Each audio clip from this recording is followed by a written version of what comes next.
महाराज जी इसमें एक वो था, बहुत असंख्य कोटि महाराज जी आपकी वार्ता सुन के, आपके वचनों को सुन के उन्होंने गलत आचरण छोड़ दिए, मांस मदिरा व्यभिचार और असंख्य कोटि अपराध जो अधर्म आचरण करते थे महाराज जी। निरंतर संग ना रहने के कारण, हाँ वही हम कहा, निरंतर जैसे आप सुबह किसी को कह रहे थे कि माया पटक देगी और अभी गिरे, मतलब आने के बाद फिर गिरे, फिर उठना बड़ा कठिन हो जाएगा। तो महाराज जी उस समय मतलब निरंतर क्या नाम जप और सत्संग का संग रहेगा, तभी लंबे समय तक इसको खींच जाएंगे, और एक बार निकल गए तो फिर तो निकल ही जाएंगे मतलब। नहीं बहुत कठिन है। मानो जैसे 70 वर्ष की आयु है और 20 वर्ष से शुरू किया और हम 40 वर्ष चल रहे, भगवत प्राप्ति नहीं हुई तो गुंजाइश है, माया तुम्हें परास्त कर सकती है।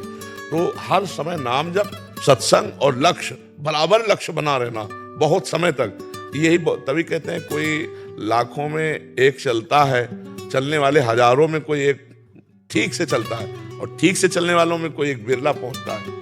बिरला पहुंचता नहीं, इतने मनोरंजन वाटिकाएं हैं कंचन कामिनी कीर्ति की कि उसी में जीव गिर जाता है। जैसे उसने कभी भावना की कि अगर हमें ये सुख मिलता तो जी भर के भोगते, और भजन कर रहा है तो पहले भगवान नहीं मिलेंगे, पहले उसके सामने वो सुख आएगा जो उसने चाहा है।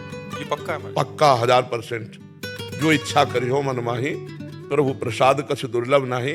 जब रावण ने लात मारा था तो कहा नहीं था विभीषण जी ने, लेकिन सोचा था कि मैं जा रहा हूं राम जी की शरण में, तेरा नाश करवा के इसी सिंहासन पर बैठूंगा।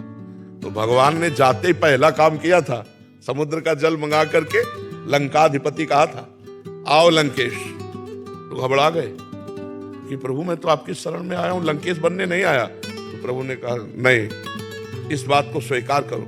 दोनों का हाँ उर कछु प्रथम वासना रही, पर प्रभु पद प्रीति सरित सो बही।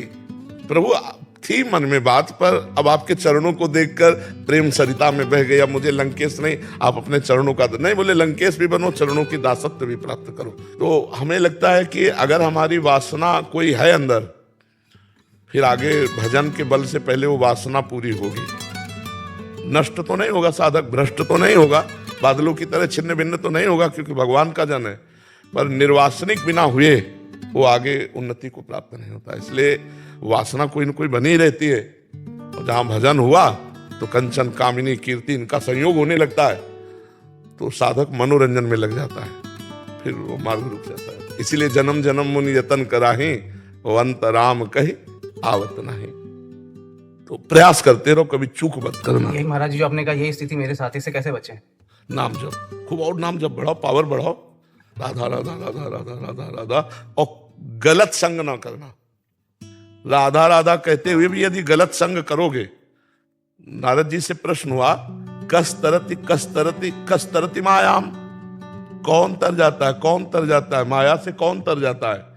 तो बोले यो महानुभाव सेवते, यो संगास त्यजति, यो ममतास त्यजति।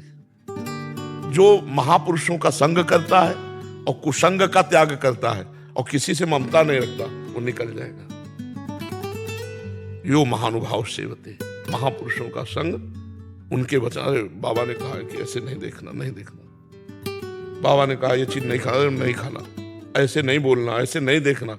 रोज सत्संग सुनो, हर एक दिन नया नया आपको मिलेगा उपदेश, उसी से आपका जीवन पार हो जाएगा। पर पूरे जीवन अगर निष्कलंक निकल जाए तो परम पद मिल जाएगा। परम पद भगवान, भगवान का सानिध्य। और जो चाहोगे, भजन कर रहे हो, भगवान मिलने की बात, ऐसे जो चाहोगे वो मिल जाएगा। और कुछ नहीं चाह रहेगी तो भगवान मिल जाएंगे। तो निश्चिंत होकर भजन करो, इसमें घाटा तो है नहीं, गिर भी पड़ोगे तो भी घाटा नहीं। 100 बार राधा राधा कहा, तुम्हारा बैंक लॉकर में जमा हो गया, अब तुमने पाप किया तो इसका तुम्हें दंड मिलेगा, लेकिन तुम्हारे पास 100 नाम जमा है, वो तुम्हारी उन्नति करेंगे, वो कभी नष्ट होने वाले नहीं। समझ रहे ना? हाँ, खूब इसी लोभ से नाम जप करो, नाम बढ़ाओ। महाराज जी यहाँ तो हम सब साधक जन आपके सानिध्य में है, तो आपका शासन है। बाहर जो शराब छूटी, वही दोस्तों के बीच में रहना। हाँ बिल्कुल, बहुत मतलब कठिन, पर काम करेगा। देखो कल एक नहीं कह रहे थे कि अरे बोले अब जहां शराब पी ले कि या कुछ कर ले, सोचो तुम सब छा जाते हो, हमारे दिमाग में डर पैदा हो जाता है हमारे हृदय में कि यार, तो बोले जहां हम गलत सोचते हैं करने की, सोच तुम छा जाते हो, दिमाग में लगता है यार बाबा जान जाएंगे। तो बोले इसलिए फिर अब गलत हमसे हो ही नहीं रहा है, क्योंकि हर समय आप हमारे दिमाग में छा जाते हो। तो ये बात बहुत पॉइंट की है कि यदि हम संत सदगुरुदेव या उपदेष्टा को अपने दिमाग में रखें, ये बाबा ने कहा था ऐसा नहीं, तो दिमाग में वो छाए हुए हैं तो हमसे गलत हो ही नहीं सकता। और भगवान की ऐसी कृपा है कि लाखों लोग इस बात को समझ रहे हैं कि भगवान की कृपा से वो सतमार्ग में चलने की तैयारी कर रहे हैं, कोई चल रहे हैं, कोई चल चुके हैं। तो इसमें घाटा नहीं होगा क्योंकि भगवान ही चलाते हैं, अगर वो ना चलावें तो अपने लोगों की ताकत ही नहीं कि चल पावे।